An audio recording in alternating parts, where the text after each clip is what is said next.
Hi, and welcome back to another Fun Fact Friday. My name is Angel. I'm here with BMW of Barrington.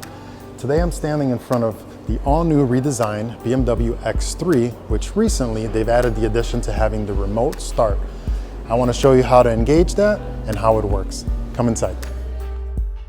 Great, now that we're inside, all you want to do is hit the home button and it'll take you to this screen here. You're going to want to scroll down to Car, Settings, scroll to the right until you get to Climate Control, scroll down to Preconditioning and Ventilation, Remote Engine Start, Starting Engine for Climate Control. Hit OK.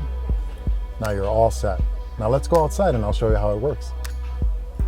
All right, now that we're outside, you just got to make sure that the vehicle is locked and push the lock button 3 times. After a couple seconds, the vehicle will turn on. You can also turn it off by pushing it 3 times. And I'll turn it off. Thank you once again for watching Fun Fact Friday, and stay tuned for another one next week. Thank you.